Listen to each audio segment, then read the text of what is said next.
So happy Thursday. Sorry I was not able to post a video yesterday. I have had some sort of cold or something for the past week, and so has the rest of my household. So finally able to speak without having a whole bunch of snot.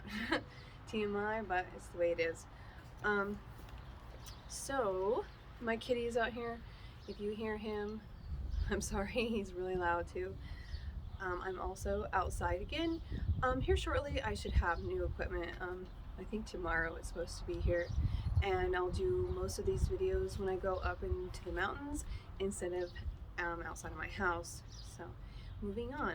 So a couple days ago I asked a question if anybody had experiences with shadow people, and actually had a pretty good response. So these letters today are based on some shadow people.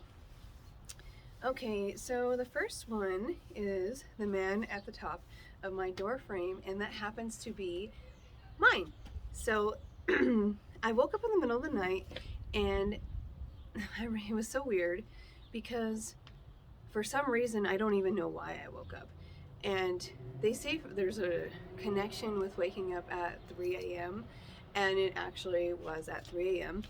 and my bed is right here and the door is right there. And I remember looking up, and I'm not kidding you, there was a dark figure sitting on the top of my door frame, and it was obviously in the shape of a man, but a huge man and like a really tall man. I thought, oh, you're having like one of the sleep paralysis things, until I realized my arms were moving, and usually you can't move when you have one of those episodes. So maybe there was a really tall dark man in my room, and I would classify that as a shadow person. The next one was, I started seeing them when I was around 6 or 7. I was 8 and now 51 when I awakened to look at my window of a 2-story house in Zanesville, Ohio. I had chills and cannot really explain how I felt. It was a shadowy figure, but also green, but had red around it. In the world of colors, green cancels out red. So this was all very odd. It froze me, and I slowly arose from my bed. I was sitting on the edge. I went to my mother's room and I woke her up. She said I was pale as snow. I saw another weird figure, very similar to the one mentioned. See, I find that odd that this person is seeing a shadow figure, but it has multiple colors. So, I mean, is that a different classification of a shadow figure? Very interesting. I was in 3rd grade and living in Columbus, Ohio. There's something weird about Ohio. I don't know why, but there's a lot of weird stuff in that state. And the next one is, in my house, we seem to have a problem with shadow people. Not only is this an issue for me, but also for my husband and 2 teenage sons. We see shadow people in our peripheral vision and almost in every room. We live in southern Texas, which is widely known to have a lot of ghost activity due to so much violence throughout the past. Maybe we are seeing ghosts of their leftover energy. I do believe that's a possibility, but it's really weird that it's only, from the side and not just right in front of you.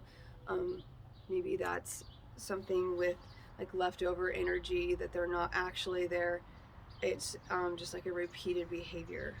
And this was another one that I put in there because I thought this was so crazy. This person states that she dated a man who was a Santero, that is Rila de Ocha. That's like a priest of the folk in Africa, I believe. For many years, and after I broke up with him, I experienced sleep paralysis for every day for 30 days. I don't know if it had to do with the fact that he was involved with witchcraft. Personally, absolutely, I believe so. I don't really like to put out my personal opinions on things, but I will say that, yeah, I do believe had something to do with that. Okay, so the cryptid of the week, I decided to go ahead and do a Colorado one because it's really weird. It is the slide rock bolter, and the slide rock bolter was recounted by lumberjacks in North America during the 19th and early 20th centuries. It is believed to live in the mountains of Colorado, but only on mountains where the slope is at the angle greater than 45 degrees, which I also find that weird. It has an immense head, small eyes, and a large mouth, which is similar to a sculpin. Its tail ends like a fluke, like a dolphin, with enormous grab hooks. The slide rock bolter is said to have caused great uneasiness amongst tourists visiting the mountains of Colorado. So you're telling me that this fish doesn't like Californians or Texans? I mean, that's I'm just kidding. The fearsome animal uses the grab hooks on its divided tail to latch onto the crest of a mountain or ridge.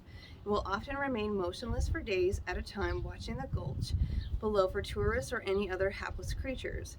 Once it spots its prey, it will lift its tail and release its hold on its crest. As gravity sends it barreling downhill, it drools grease from the corners of its mouth to increase the speed of its huge body. The bolter scoops its victims into its mouth as it slides down. The accumulated speed will carry the bolter up the next slope, where it will once again grasp the ridge with its tail and weight. Whole parties of tourists are reported to have been gulped down at once. The animal is a menace not only to tourists, but the forest as well. Many spruce-covered slopes have been rendered wastelands as the bolter knocks the trees out of their roots or mows them down as if it were a scythe. As legend has it, a park ranger responsible for maintaining a swath of land in the San Juan Mountains, a place the mountain range where I go quite often, took it upon himself to foil this beast, planting a fake tourist filled with explosives in a valley beneath Lizard Head, a 13,000-foot summit. Like clockwork, the slight boulder slid down the mountain, swallowing the trap before exploding. The blast was allegedly powerful enough to level a large portion of the surrounding area, including half of the town of Rico, and that was at the end. That was the end of the slide bolter, or at least one of the Centennial State slide bolters. The official head count of the creature remains unknown. It's just wild to me.